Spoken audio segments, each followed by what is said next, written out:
Mission के लिए पहली महिला तथा अश्वेत पुरुष का चयन किया है। आर्टेमिस 2 ये चंद्रमा पर जाएगा। ये मिशन कहाँ जाएगा? चंद्रमा पर।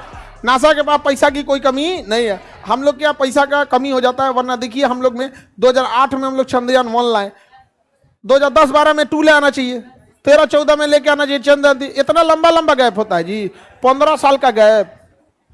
आप खुद सोचिए, 15 साल का गैप होता है। 2008 में चंद्रयान 1 जबकि सक्सेस हो गया था, 2019 में चंद्रयान 2, 23 में आया चंद्रयान 3।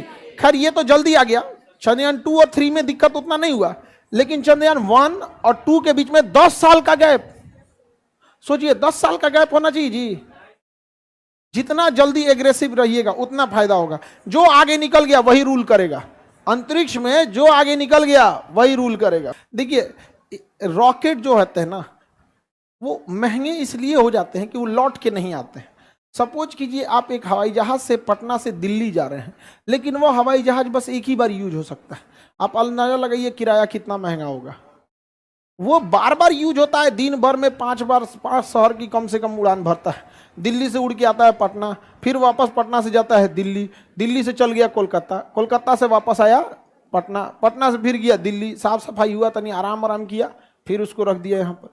इस वजह से किराया सस्ता पड़ता है, क्योंकि हम उसका रीयूज कर लेते हैं। अगर दोबारा यूज नहीं करते तो कोई भी चीज़ महंगी ही आती है। रॉकेट के साथ भी यही होता है, एक बार हम सैटेलाइट में छोड़ देते हैं तो दोबारा हम यूज नहीं कर पाते।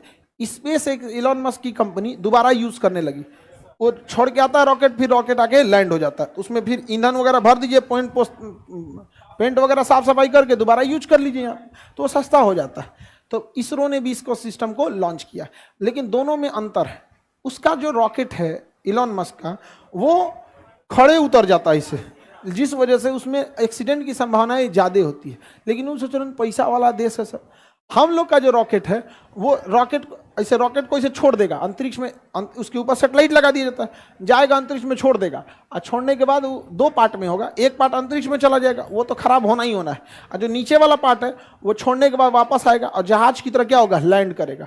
ऑटोमेटिक जहाज की तरह क्या होगा, लैंड करेगा रनवे पर। तो कर्नाटक के चित्रदुर्ग एयरबेस पर वायुसेना को बुलाया गया और DRDO ने कहा कि देखिए हमें कोई धोधड़ मशीन बनाए हैं, ये क्या है आपको मतलब नहीं है, इसको अपने हेलीकॉप्टर में टान लीजिए और ले जाके अंतरिक्ष में हवा में उड़ाइए और कहीं ले जाके छोड़ दीजिए। ले गया हेलीकॉप्टर ऊंचाई पे और वहीं ले जाके छोड़ दिया। पूछ रहा है कि टूटे फूटेगा नहीं, तो कह रहा है अरे आप छोड़िए ना जी, टूटे फूटेगा नहीं। जैसे उसको छोड़ा गया हवा में होगा, उसका सेंसर ने भांप लिया, तुरंत विंग्स उसका निकल गया बाहर। विंग्स क्या हो गया, बाहर निकल गया। उसका ऑटो पायलट तुरंत GPS से कनेक्ट हो गया कि हमको जाना कहाँ है, उसको बता दिया गया था, पहले ही गूगल मैप दे दिया गया था, इधर मुड़ो। उसका मुंह वो पट्टी करके छोड़ी थी इसरो एयरफोर्स, तुरंत घूम गया, उन्हें नहीं जी इन्हें जाना है यहाँ पे, तुरंत यहाँ से दाहिने बाएं लेफ्ट राइट करके कदम चाल धीमा करके एयरपोर्ट से लाइन अप कर लिया और अपना चक्का बाहर निकाल दिया और उतर गया एयरपोर्ट पर। एयरपोर्ट पे उतरा तो इसका स्पीड बहुत ज्यादा था, देखा गया अरे बाप रे, तो हम हिल जाएंगे एयरपोर्ट के आगे, थुथुर लड़ जाएगा मेरा। दाएं से पिछवाए को पैराशूट खोल दिया, तुरंत पैराशूट खोल दिया यहाँ पे और उतर गया, पूरा सक्सेस हो गया हम लोग का। तो हम लोग के रीयूजेबल रॉकेट में एक्सीडेंट की संभावनाएं कम है। समझ में आ गया कि नहीं आ गया?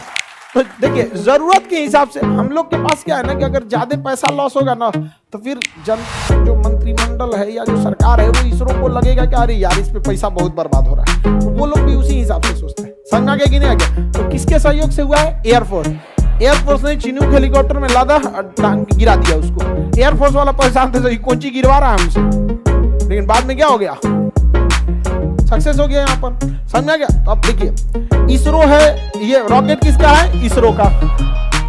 हथियार बनाती है DRDO, और लॉन्चिंग के लिए किसे बुलाइए? एयरफोर्स। किसे? एयरफोर्स।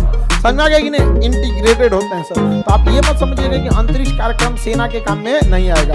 अंतरिक्ष में वही रॉकेट होता है जो सीधा जाता है, क्या दिक्कत है, उसको टेढ़ा कर देंगे